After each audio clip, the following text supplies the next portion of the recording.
Mheshimiwa Rais wa Jamhuri ya Kenya, Mheshimiwa William Ruto, tonight is a night for multilingualism, so I'm trying my Swahili. Viongozi wengine wa Kenya, wenzangu wa Kenya, asante sana. Tunashukuru kutukaribisha Kenya.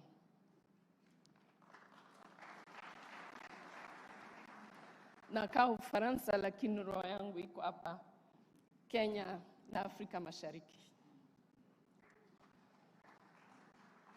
I just said I live in France, but my heart is in East Africa. Monsieur Mahamadou Issoufou, mon grand frère, cher mon Ibrahim, mon autre grand frère, distingué dirigeant du continent africain et distingué dirigeant du monde. C'est pour moi un honneur de prendre part à cette séance de remise du prix Ibrahim pour un leadership d'excellence en Afrique. Je tiens à féliciter le lauréat 2021 de ce prestigieux prix, mon ami et grand frère, le président Mahamadou Issoufou, une personnalité majeure du continent africain et de l'espace francophone dans son ensemble. Mahamadou Issoufou est un homme simple. C'est un homme intelligent. C'est un homme élégant, physiquement et de cœur. N'est-ce pas? C'est un homme de grande précision, comme un vrai ingénieur. C'est un homme que je connais depuis presque 20 ans aujourd'hui. J'ai eu le bonheur de travailler avec lui aux côtés de mon président dans la construction de la relation excellente entre le Niger et le Rwanda. J'ai eu l'occasion de travailler avec lui sur la construction de la zone de libre-échange continentale et j'ai le grand plaisir de continuer à travailler avec lui dans la francophonie, d'abord en tant que chef d'État et aujourd'hui dans la construction du Sahel. Mahamadou Issoufou est un bâtisseur, un homme qui rassemble, un homme dont nous sommes, nous, Africains, mais au-delà du continent africain, très, très fiers. Félicitations, Monsieur le Président. Après le président Pedro Pires du Cap-Vert en 2011, c'est vrai, le Cap-Vert est un pays lusophone, mais un grand membre de la francophonie. C'est la deuxième fois qu'une personnalité de l'espace francophone est ainsi distinguée. En tant que secrétaire général de la francophonie, j'ai là de quoi me réjouir quant aux perspectives de gouvernance, de bonne gouvernance, une gouvernance responsable en Afrique francophone.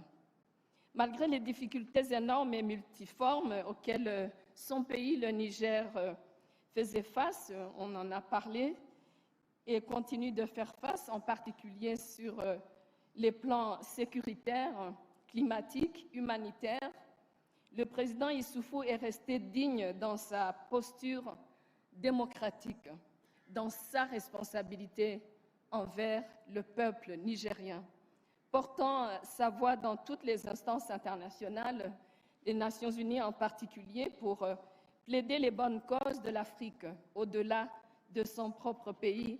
Principalement, j'ai retenu son rôle sur l'intégration africaine. Je veux saluer à cet égard son engagement en faveur de la mise en place de la zone de libre-échange continentale africaine, la ZLECAf, un legs important. Je l'ai vu à l'œuvre. Son héritage dans ce domaine inspirera, j'en suis convaincue, des générations africaines à venir. Dans un contexte sous-régional marqué par des soubresauts politiques liés à l'épineuse problématique de la démocratie à la tête des États, le président Issoufou est resté constant dans ses convictions en faisant le choix, dès le départ, d'écouter les aspirations du peuple nigérien. Monsieur le Président, on parle beaucoup de vous concernant l'alternance démocratique, mais c'est aussi et surtout votre écoute du peuple nigérien dont vous aviez la charge. C'est le travail assidu que vous avez accompli pour le bien du peuple nigérien. Et c'est cela qui a permis de préserver la stabilité sociopolitique de votre pays. Aujourd'hui, comme je l'ai mentionné, vous poursuivez votre œuvre utile à l'Afrique et au monde entier. Monsieur le Président, l'Afrique est fière de vous. L'Afrique salue le travail que vous continuez de faire pour le bien des Africains, même au-delà du Sahel. Monsieur le Président Issoufou, chers amis, chers grands frères, puissent vos pas inspirer largement les générations actuelles et futures pour une Afrique toujours prospère, démocratique et en paix. Et je vous remercie pour votre attention. Asante Nisana. Thank you so much indeed, Louise. So now we're going to have another speaker, and I'm very pleased to welcome Nasi Rigima, who's a South African entrepreneur who very much takes a community-led approach in her efforts to strengthen and accelerate the development of the business ecosystem. Now, Nasi is also one of the 350 members of the Mo Ibrahim Foundation's coalition of fantastic young Africans called the Now Generation Network, many of whom are attending the governance weekend. Nasi. Oh.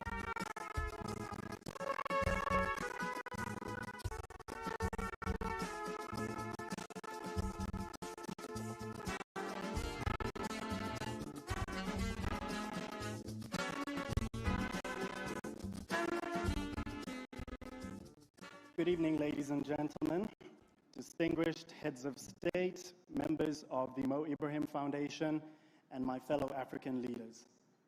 I'm thrilled to be here today to talk to you about the Now Generation Network, or NGN, an inspiring initiative that brings together Africa's brightest young minds to contribute to the continent's development and governance. My name is Nasi Rigima, and in 2018, I received 2 life-changing phone calls. The first was a message that my application was accepted to an MBA program at one of the top business schools in the world. I was overjoyed. I celebrated with my family, and then it dawned on me that I might have to sell my apartment and take out student loans just to try and cover the fees. A couple weeks later, I received a second phone call, this time from the Mo Ibrahim Foundation, with the wonderful news that they would like to extend to me an offer for a full-ride scholarship.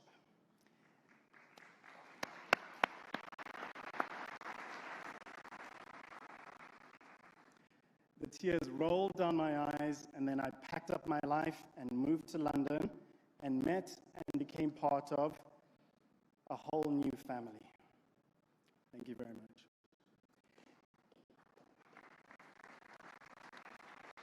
Resource.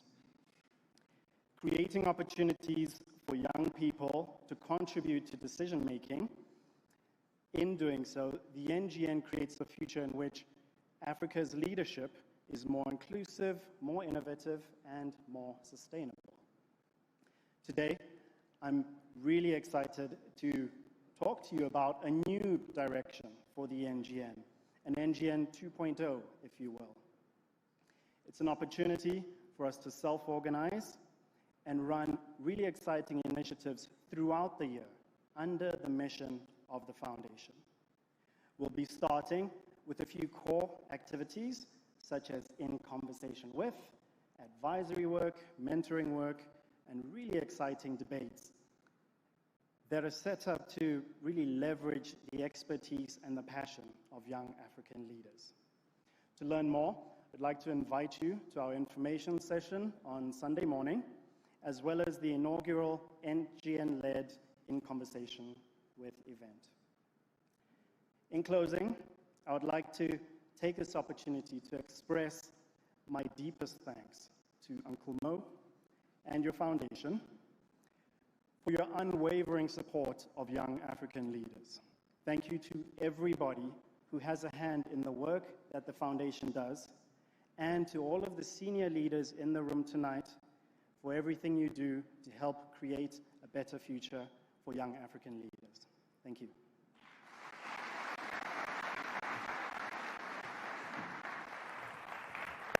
Thank you, Nasi. And apologies, Nasi, your gender got lost in translation there.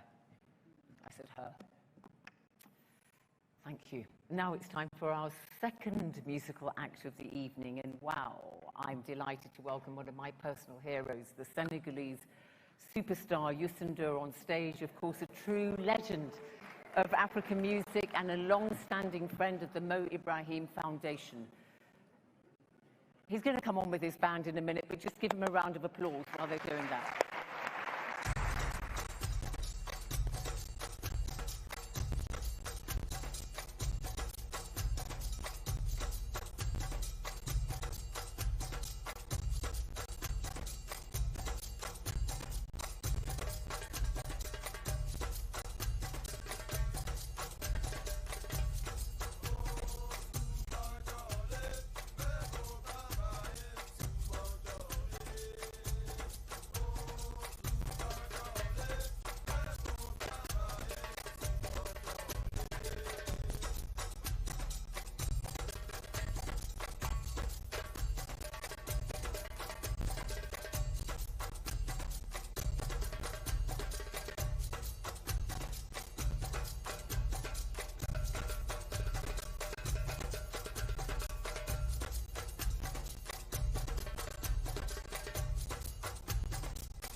Used to do.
Put your hands together, everybody.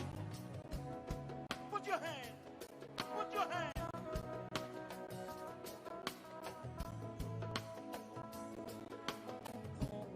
I'll be waiting. Put your hands together, everybody. If you want to dance, you can dance. You should look from West Africa, Senegal.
happening only on Mo Ibrahim Foundation.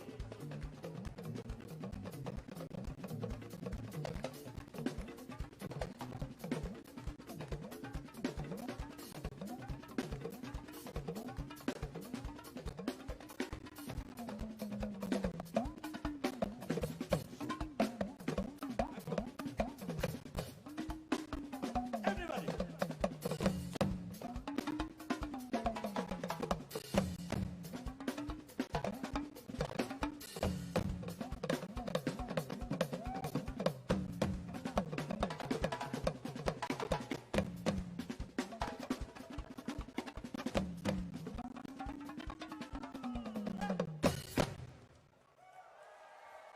Thank you. Thank you. Thank you very much.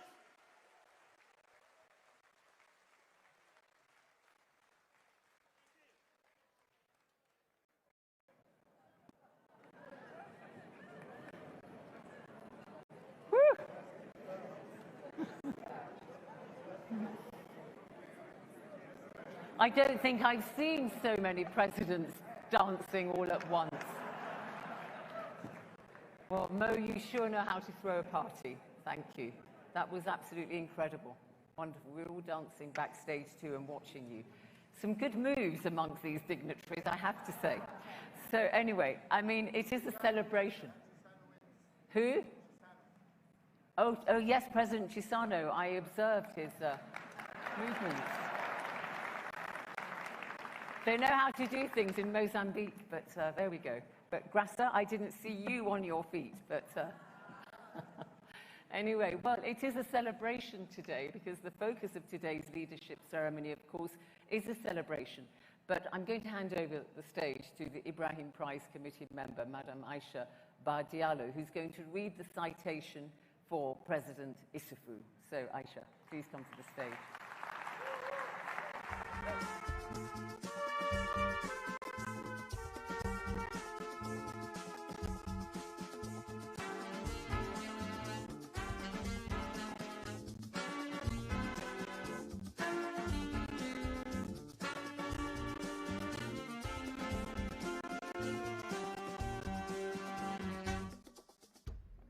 Excellence, Monsieur le Président du Kenya, Jambo.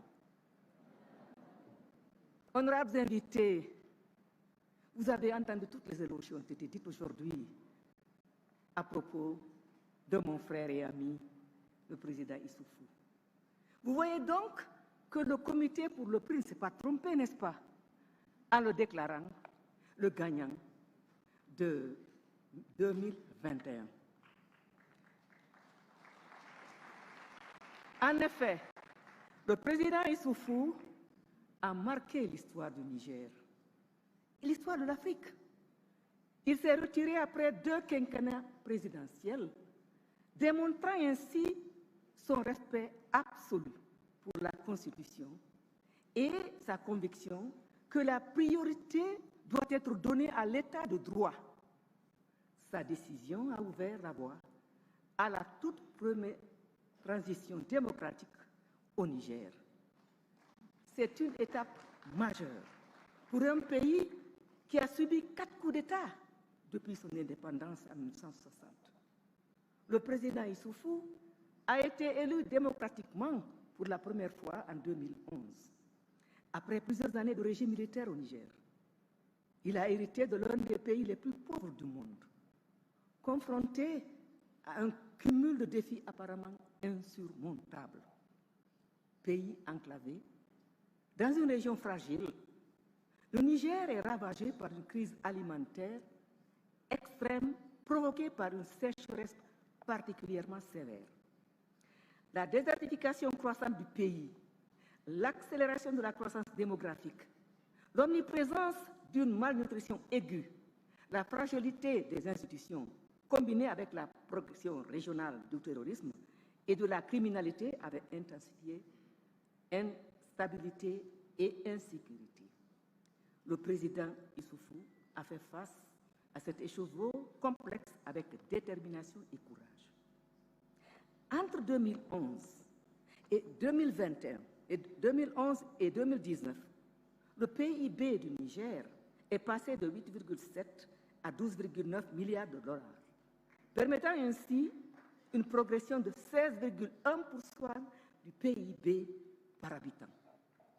Cette évolution doit beaucoup au programme présidentiel de transformation des infrastructures, portant notamment sur la construction d'hôpitaux, d'universités et d'un aéroport international. Ardent défenseur de la zone de libre-échange continentale africaine ZLECA, le président Issoufou a fortement contribué à la promotion de l'intégration économique du continent. Confronté à la montée de l'extrémisme violent, le président Issoufou a fait preuve d'une volonté politique et d'un engagement inébranlable. Il a fait entendre la voix du Sahel au Conseil de sécurité des Nations Unies en tant que membre non permanent et joué un rôle de premier plan dans le renforcement de la coopération régionale et internationale autour de cette fragile région. Le président Issoufou a mis en place des bases solides sur lesquelles le Niger peut désormais construire, tout en continuant à jouer un rôle essentiel dans l'amélioration de la stabilité régionale et le renforcement de l'intégration économique. Surtout, le président Issoufou s'est de manière constante posé en champion de la démocratie et du respect de la règle constitutionnelle au Niger, comme dans les enceintes régionales et continentales. Son exemple montre que, quelle que soit l'ampleur et la multiplicité des défis auxquels ils sont confrontés, les dirigeants d'un pays peuvent mener à bien leur mission dans le plus grand respect à la fois des citoyens qu'ils servent et de l'état de droit. Mesdames et messieurs, c'est vraiment un honneur, un privilège, je dirais un bonheur, de pouvoir enfin remettre au président Issoufou son prix qu'il mérite tant et que nous devions faire depuis 2021. Mais avec la COVID-19, on ne pouvait pas le faire. Excellence, Monsieur le Président, c'est le moment de venir recevoir votre prix. Je vous prie donc de monter sur les steps. C'est vraiment...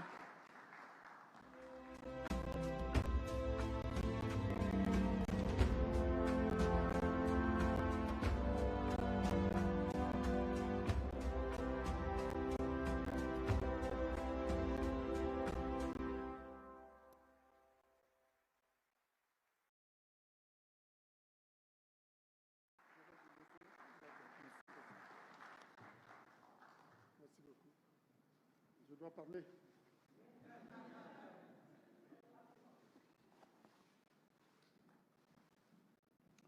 Merci infiniment.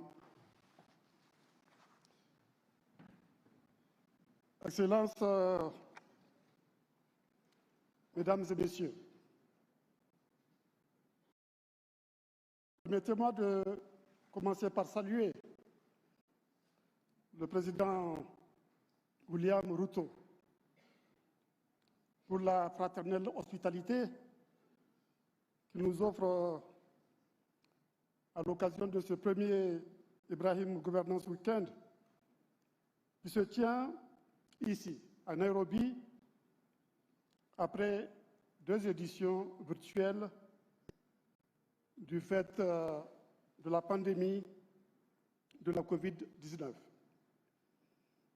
Permettez-moi également de remercier, de me réjouir de ce que la présente soirée, qui en marque l'ouverture officielle, soit dédiée au lauréat 2021 du prix Ibrahim d'excellence en leadership, prix que j'ai déjà accepté à l'occasion d'une précédente cérémonie virtuelle.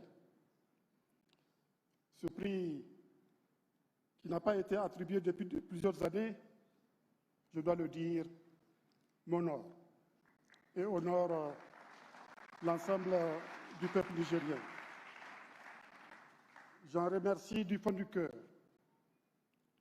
le président Ibrahim et les membres du comité du prix, et je le dédie, ce prix, au peuple nigérien. Ce peuple qui m'a confié la direction du Niger pendant une décennie et qui a rendu possible la première alternance démocratique depuis l'indépendance, cette respiration politique qui a contribué à la consolidation des institutions démocratiques et républicaines. Elle constitue en effet un pas en avant dans le processus de construction d'un État démocratique fort, dans une région où le retour des coups d'État est une source de préoccupation. Elle consolide l'État de droit à travers le respect des lois, notamment de la Constitution. La démocratie et l'État de droit constituent les conditions nécessaires à la stabilité dont nos pays ont besoin pour relever les défis multiples auxquels ils sont confrontés. J'ai travaillé 10 ans. J'ai travaillé 10 ans sur ces défis. Il s'agit de défis sécuritaires, démographiques, climatiques, migratoires, humanitaires, défis du développement économique et social, notamment la lutte contre la pauvreté et les inégalités. En dépit de la gravité de ces défis, les résultats enregistrés par le Niger pendant mes 10 ans ont permis, sans aucun doute, d'en amorcer la transformation. Aïcha vient de rappeler à grands traits le bilan, une croissance économique annuelle moyenne de 6% pendant les 10 ans, recul de la pauvreté de 8 points de pourcentage, sécurité des personnes et des biens globalement assurée dans une région soumise aux menaces des organisations terroristes et criminelles, accroissement sans précédent de la production agricole et pastorale, assurant la sécurité alimentaire des populations grâce à l'initiative 3N, les Nigériens nourrissent les Nigériens, qui a été d'ailleurs considéré comme un modèle de politique agricole par la FAO et d'autres organisations internationales. Protection de l'environnement et adaptation au changement climatique, réalisation d'importantes infrastructures routières, énergétiques, numériques et urbaines, amélioration du climat des affaires pour promouvoir les investissements et les chaînes de valeur, soutien au secteur minier et pétrolier, restructuration de l'économie, développement du capital humain à travers la promotion de l'éducation, de la santé, de l'accès à l'eau et à l'assainissement. Déclenchement du processus de transition démographique à travers la scolarisation de la jeune fille, la promotion de la santé de la reproduction et la lutte contre les mariages et les grossesses précoces. Autonomisation et émancipation de la femme, création de centaines de milliers d'emplois, notamment pour les jeunes. Toutes ces actions de transformation doivent être poursuivies sur plusieurs décennies afin de créer les conditions de l'émergence du Niger. C'est dans cette perspective que nous sommes engagés à construire un État démocratique fort et stable, capable de promouvoir une bonne gouvernance politique et économique, d'impulser une croissance forte et inclusive et d'achever la transition démographique. C'est la mission de plusieurs générations, chacune remettant l'ouvrage sur le métier, sur les acquis des générations qui l'ont précédé. Mesdames et messieurs, notre pays, le Niger, est donc sur la bonne voie. Néanmoins, au regard du bilan de plus de 60 ans d'indépendance, il est désormais évident qu'aucun pays du continent ne peut faire cavalier seul. L'Afrique a besoin du ciment des valeurs du panafricanisme telles qu'elles ont été définies par l'agenda 2063. Cet agenda, comme vous le savez, définit la vision de l'Afrique que nous voulons dans 40 ans, quand nous fêterons le double centenaire de l'indépendance et de la création de l'Organisation de l'Unité africaine OUA.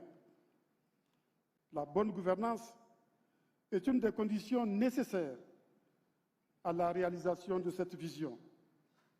Or, après des années de progrès, la gouvernance globale marque le pas sur le continent. Depuis 2019, selon l'indice Ibrahim de la gouvernance africaine 2022, cette dégradation nous éloigne des objectifs du développement durable et de ceux de l'agenda 2063. D'après Ibrahim, cette stagnation résulte de la détérioration conjointe de deux indicateurs: sécurité et état de droit d'une part, et participation, droit et inclusion d'autre part. Je peux en témoigner pour les régions du Sahel et du bassin du lac Tchad, confrontées à un niveau de violence sans précédent du fait du terrorisme, du crime organisé, de l'irrédentisme et des conflits intercommunautaires avec leur cortège de morts, de viols et autres tortures, de personnes déplacées, d'écoles et de centres de santé fermés. Malheureusement, ces menaces, amplifiées par la crise libyenne, s'aggravent et s'étendent vers les pays du Golfe de Guinée, qui, de ce fait, appartiennent désormais au même espace géopolitique que le Sahel et le Sahara. Les États, déjà fragilisés, notamment par les politiques d'ajustement structurel des années 1980 et 1990, sont débordés et dans l'incapacité d'honorer le contrat social qui les lie à leurs citoyens. En particulier, ils n'arrivent plus à assurer le monopole de la violence légitime et les services sociaux de base. Par ailleurs, les acquis démocratiques volent en éclats avec le retour de coups d'État dont on croyait l'ère à jamais révolue. La crise en cours au Soudan vient malheureusement consolider cet arc de crise qui va de la Guinée-Conakry, c'est-à-dire de l'Atlantique, à la mer Rouge. Tout se passe comme si nous sommes en panne de solutions. Tout se passe comme si nous sommes impuissants à sauver la maison qui brûle. Mesdames et messieurs, la faiblesse des États est souvent une des causes de l'échec des démocraties. C'est ce que confirme le recul démocratique qu'enregistre le continent, notamment au Sahel et en Afrique de l'Ouest. Pour réussir, la démocratie doit être portée par des institutions fortes, notamment des forces politiques et sociales internes bien structurées. Elle ne peut être imposée de l'extérieur. C'est pourquoi j'estime, avec Robespierre, que, je cite, la plus extravagante idée qui puisse naître dans la tête d'un politique est de croire qu'il suffise à un peuple d'entrer à main armée chez un peuple étranger pour lui faire adopter sa constitution. Fin de citation. Cette assertion est confirmée par les interventions en Irak. Intervention qui a vu naître l'État islamique que nous sommes en train de combattre aujourd'hui dans le Sahel et le bassin du lac Tchad.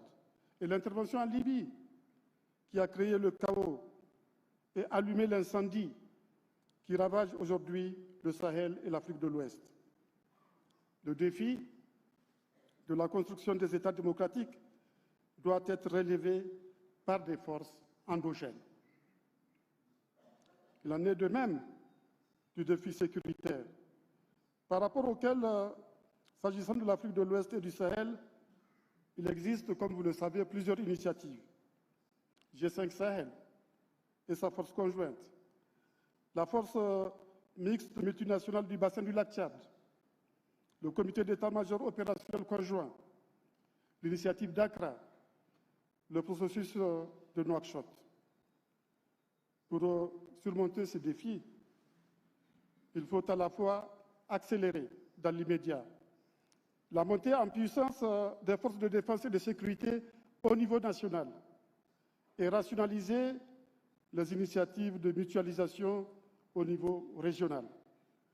Il reste évident que la solution n'est pas que militaire. Sécurité, démocratie, développement demeurent intimement liés. Mesdames et messieurs, si les deux indicateurs de l'indice que je viens de citer se sont dégradés, on note fort heureusement que l'évolution des deux autres, le développement humain et les opportunités économiques, autorisent à l'optimisme car ils ont progressé entre 2012 et 2021. Néanmoins, pour faire face de manière globale à l'ensemble des défis auxquels notre continent est confronté, un leadership collectif très fort, armé de la vision de l'agenda 2063, est nécessaire. Ce leadership doit mettre en œuvre avec détermination tous les projets phares de cet agenda, depuis le projet Faire taire les armes, en mettant en place l'architecture de paix et de sécurité de l'Union africaine, à la zone de libre-échange continentale africaine, en passant par le plan du développement des infrastructures en Afrique, infrastructures routières, énergétiques, ferroviaires, numériques, portières, aéroportières, le plan du développement des industries en Afrique pour développer des chaînes de valeur et donc sortir du statut de simple réservoir de matières premières, le plan du développement agricole de l'Afrique afin de mettre en valeur l'immense potentiel de terres arables non encore mises en valeur, ce qui permettra à l'Afrique de nourrir l'Afrique au lieu d'importer aujourd'hui plus de 70 milliards d'euros de céréales. L'Afrique doit prendre la totalité de son destin en main. La meilleure façon d'y parvenir est de s'unir, de sortir des frontières héritées de la colonisation, non pas en créant de nouvelles frontières, mais par le haut, par l'intégration, en exploitant tous ses atouts de manière judicieuse, notamment son immense potentiel en ressources naturelles et son formidable actif démographique. Mesdames et messieurs, dans ce combat pour une Afrique intégrée, unie, en paix, prospère et dirigée par ses propres enfants, une Afrique qui compte dans le concert des nations, je me réjouis de constater que la Fondation Mo Ibrahim apporte sa précieuse contribution. Les thèmes qui vont être abordés à l'occasion du président Ibrahim Gouvernance Week-end 2023, notamment l'Afrique dans le monde en Afrique, la voix de l'Afrique dans le système multilatéral, en constitue une parfaite illustration. La fondation que je dirige, la fondation Issoufou Mamadou, tentera également à son modeste niveau d'apporter sa contribution à la réalisation du but de l'Afrique que nous voulons. Penser pour agir est sa devise. Contribuer à la promotion de la paix, de la démocratie, du panafricanisme, au développement du capital humain et à la lutte contre les effets du changement climatique sont ses objectifs. C'est en mobilisant toutes les initiatives, publiques comme privées, que nous réussirons à surmonter les défis auxquels le continent est confronté. En souhaitant au Ibrahim Governance Week-end 2023 tout le succès qu'il mérite, permettez-moi de renouveler mes remerciements au président Mo Ibrahim et aux membres du comité du prix de m'avoir retenu comme lauréat pour l'année 2021. Je suis honoré et fier, comme je l'ai dit, de figurer sur cette liste de lauréats aux côtés de prestigieux hommes et femmes d'État. Il me semble que Nelson Mandela peut être cité en tant que lauréat du prix à titre honorifique par le président du Mozambique, Chissano, ici présent, que je salue, et tous les autres lauréats. Je n'oublierai pas Hélène Serlif, que j'ai aperçue tout à l'heure. Je salue ma sœur Hélène.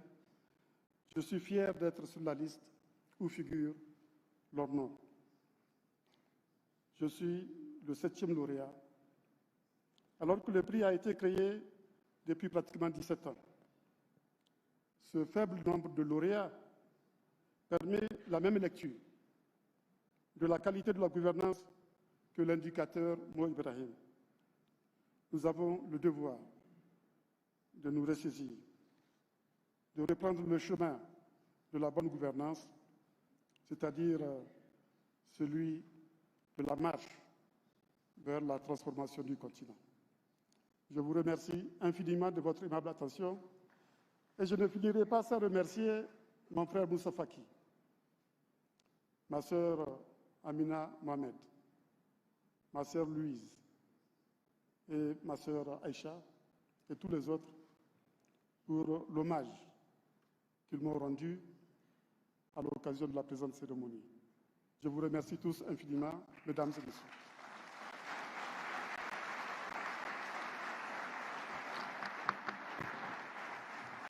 Merci.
be here.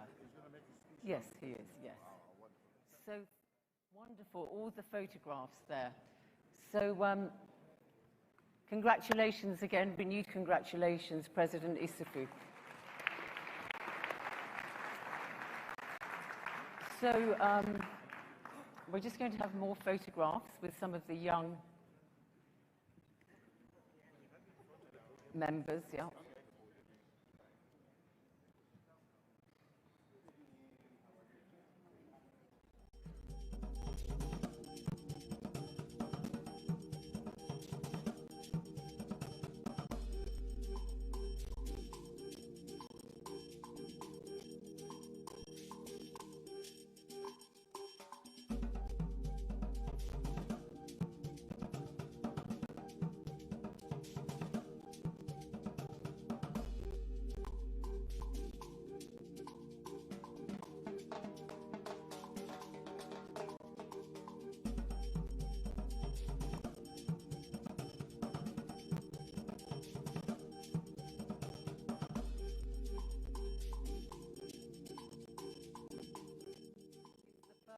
Held in Kenya, and Nairobi, of course, is very much a hub in East Africa.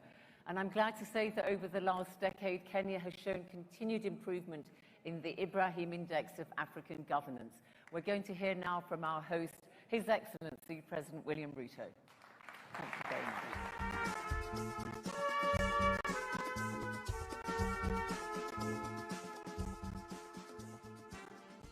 My good friend, President Ibrahim,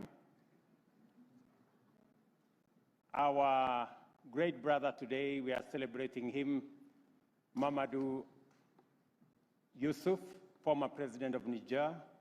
Congratulations on your achievement of this great feat.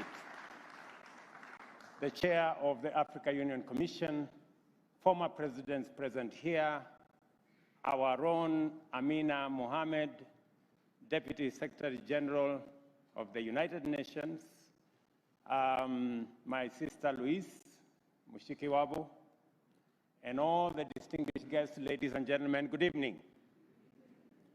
Let me take this opportunity on behalf of the government of Kenya, on behalf of the people of Kenya, and on my own behalf, to welcome all of you to this city of Nairobi and to Kenya.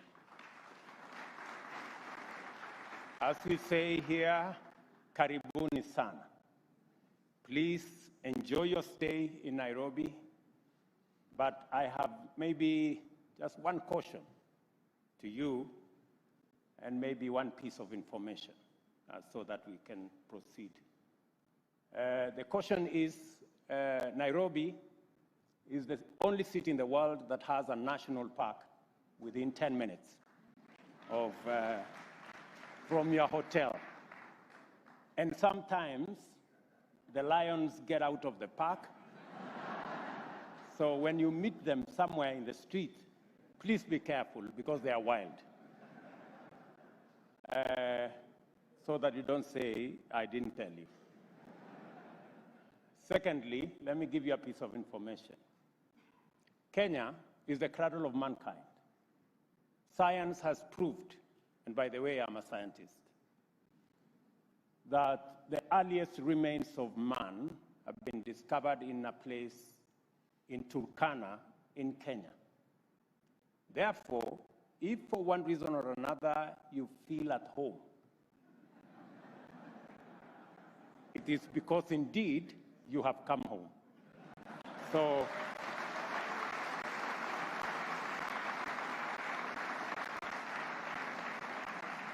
welcome home.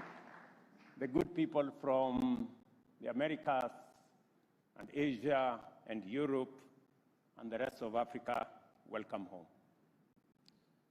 This is a very important event, and I want to thank my good brother, President Ibrahim. I know he doesn't like me calling him president, but for today, allow me to do that. For putting together this piece. I have followed what you have done. I have followed your commitment and your gold and your heart of gold for our continent. You are minded about the governance of our continent. You're minded about what we do as leaders in this continent. And today we have come to celebrate one of our own, Mahamadou Yusuf, the former president of Niger, for his contribution to the better governance of our continent. Congratulations, my brother.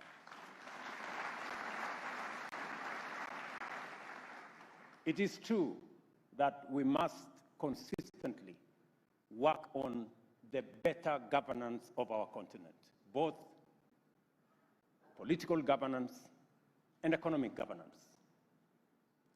And as we celebrate my brother for his contribution, I am reminded that each and every one of us has a contribution to make in making the difference in our continent.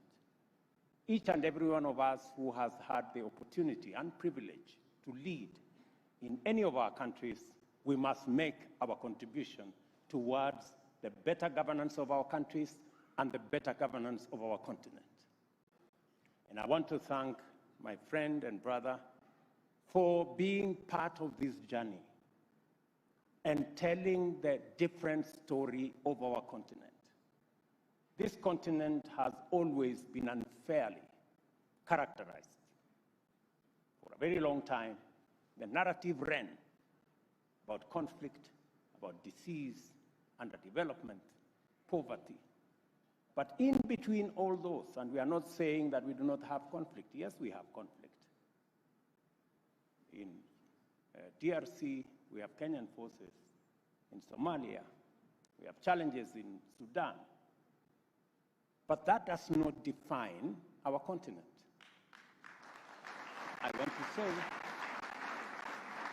thank you, Mo, for telling a different story about our continent, that indeed in this continent we have heroes like the one we are celebrating this evening.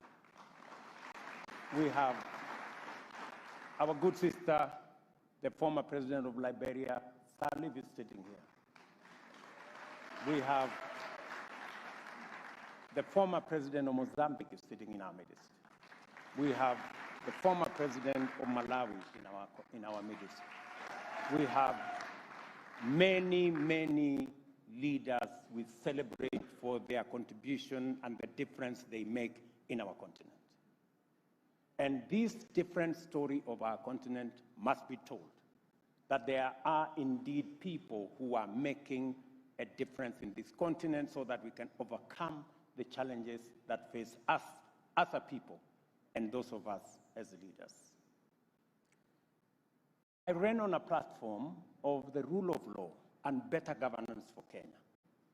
And I committed myself that I would do 5 things on the space of governance. I said, number 1, I will make sure that the police, which has always been under the office of the president, must be made independent and must be given financial independence, so that it is not the president to decide who is investigated. It is not the president to decide what happens to who. An independent police force with operational and financial independence. I did that on my first day in office. I signed off the instrument that removed the police from my office as the president, so that we can have better governance in our country. I also made a commitment that I would respect the judiciary, and that 6 judges that my predecessor has refused to appoint because he had a quarrel with the judiciary, that I would appoint them as a means of demonstrating to the judiciary the respect of the executive, and that judicial decisions cannot be challenged by the executive. I also signed the instrument to make those 6 judges my first day in office, because I wanted to demonstrate to the judiciary that Kenya is changing, and respect for institutions, whether we are talking about the police as an institution or the judiciary as an institution. I also undertook, number 3, to enhance the budget of the judiciary so that they can better dispense justice, irrespective of which way. I'm happy that yesterday I signed my first budget into Parliament with an increment of 3 billion shillings for the judiciary. I also undertook that I want to run a government that is accountable, that is held to account. And I want to build the structures that will improve the governance of our country, the accountability of the executive. And I surrendered my ministers to be interrogated by Parliament. The law had changed. Members of the executive were not questioned by Parliament. I prosecuted the change of the standing orders, and the last 2 weeks we have seen ministers on the floor of the House answering difficult questions from the people's representatives in Kenya. And finally, number 5, I undertook that as part of my contribution in making Kenya a better country, I would also work on establishing the office of the Leader of Opposition. I know it sounds weird, it doesn't sound right, but because we do not have the structures to hold the government to account, and because we come from 5 years where there was no distinction between government and the opposition, because there was something called a handshake in Kenya. And it is because there aren't structures that support the office of the Leader of Opposition. That's why it became easy for the executive to lure the opposition into some conundrum of engagement that created an opaque system of government. Today, it's the only thing outstanding. I am working on it so that we can have an office of the Leader of Official Opposition funded by public funds to hold government to account. I think it is what we need, accountability, so that we can better manage the resources of the people that have elected us. I have said this as my small contribution in contributing to the better governance of Kenya in the context of our continent of Africa. But even as we do that, we must also work on the governance of our economy, democratizing our governance and democratizing our economy. We all know that the Berlin Conference pieced Africa into 50-odd different states. And as a result, barriers, borders, roadblocks were established. That's why today, Africa has the least intra-Africa trade.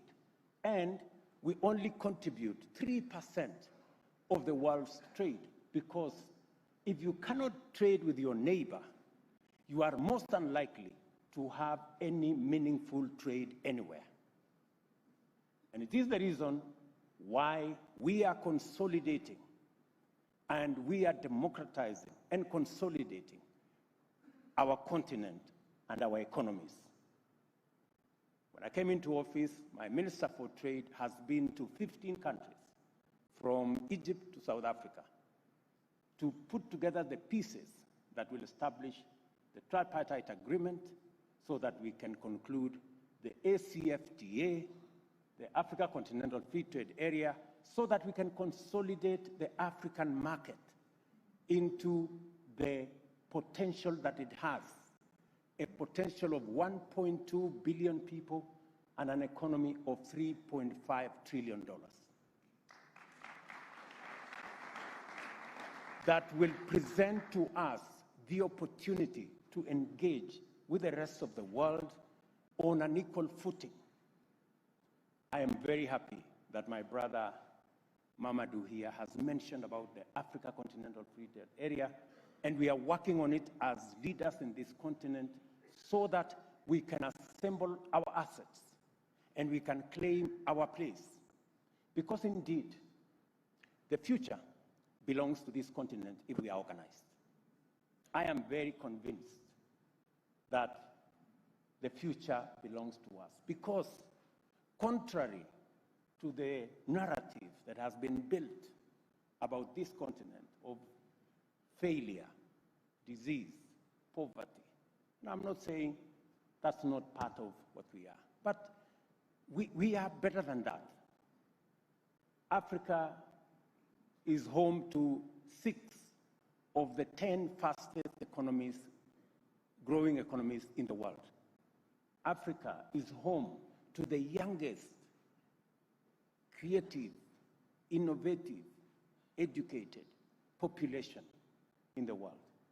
This continent has the highest energy and mineral resources anywhere in the world. In fact, this continent will have a quarter of the world's population by 2050, meaning we will be the single largest market in the whole world. And therefore, that potential that exists in our continent, if organized, we can be able to leverage and drive this continent to where we want it to be. Let me say 2 more things. Yes, we have the challenge of climate change. And climate change portends an existential threat to humanity, not just the global south. It portends an existential threat to humanity. We cannot continue. It is now a foregone conclusion that we must stop manufacturing, industrialization, using fossil fuels, and if we have to save this continent, if we have to save this globe, if we have to save humanity, we must transit into green, clean energy. It's not my words. It is science that has proved that industrialization that we have pushed using fossil fuels is what is causing us the tragedies, the famine, the droughts, the flooding, the climate change that the world faces today. And you know, fortune sometimes comes in different ways. In Africa, in my community, they say sometimes bad things come accompanied by good things. Now that we are here and the conversation is concluded that we must transit, we must decarbonize our manufacturing, we must green our manufacturing, Africa holds the key to green future for the globe. Why? We have the largest, by default, maybe, by God's grace, I think so, the largest deposits and potential of green energy. We have 20,000 gigawatts of geothermal energy. We have 60% of the world's solar resources. We have 10,000 terawatts of wind energy in this continent, and we have 340 gigawatts of hydro energy. Nowhere else in the world do you have that kind of potential. And therefore, the future of manufacturing, the future of industrialization, the future of hydrogen energy is going to be in this continent. And as a continent, we must prepare ourselves. We must make the case so that this time round, the story is not told by others. The narrative is not written by others.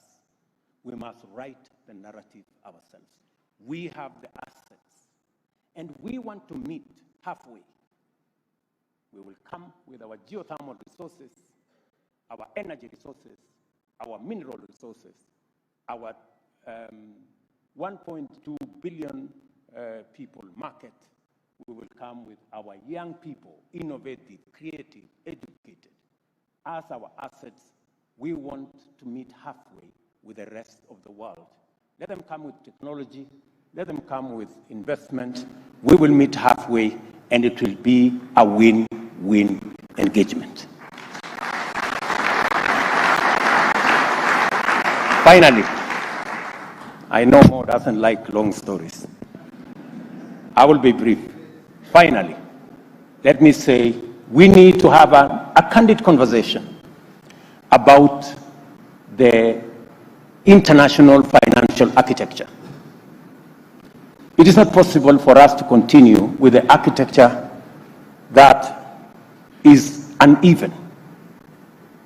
As was said, many of the countries in our corner are saddled with huge debts, sometimes not a fault of their own. Let me put to you a simple example. When we go to the Eurobond market, we're borrowing now at 15%. Other countries are accessing development resources at 0.5%, maybe 1%. Sometimes 0.2%, sometimes 0.1%. So the difference is that those of us on this side are accessing development resources 100 times more expensive. We pay 100 times more interest than our compatriots on the other side.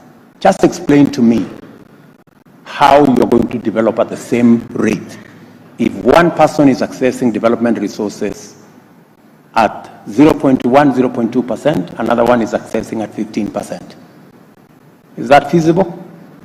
So we need to have a candid conversation, good people. We need to have a candid conversation with World Bank, with IMF, with all the multilateral financial institutions, so that we can remove this fallacy that Africa is risky. We can remove this fallacy that the element of risk is what makes development resources available to Africa expensive. In any case, it is now proven that Africa actually has the highest return on investment. You can calculate it using any metrics or any algorithm. Africa gives the highest return on investment. And therefore, we need to have a candid conversation about how we can develop. We are not asking for a financial system that favors Africa. No. We are asking for a balanced one. We are asking for a fair one. And I don't think it's too much to ask.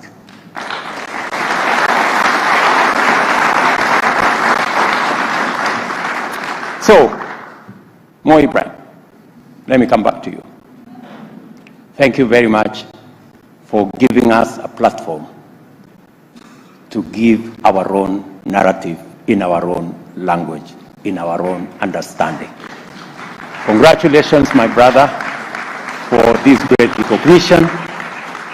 God bless you. Have a wonderful evening and enjoy Kenya.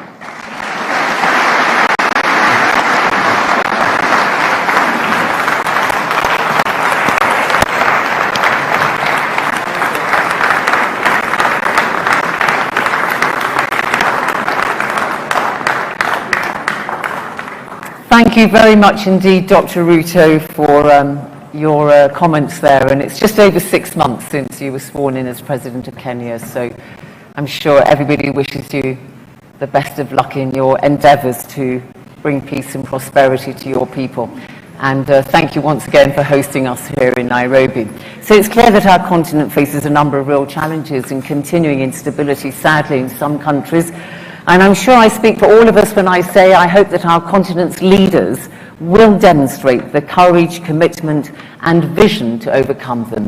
This is only the start of what will be, as always, a few days of vibrant discussions, meetings, and collaborations, all underscored by the Mo Ibrahim Foundation's conviction that the people of Africa deserve the best leadership. Excellencies, ladies and gentlemen, it's been a great pleasure to be your host at this leadership ceremony. Renewed congratulations to President Issoufou. Thank you to all our speakers and to all of you for coming. We're going to leave you in a buoyant mood. More music, final performance of the evening from Susanna Orio. From me, thank you very much. Goodbye.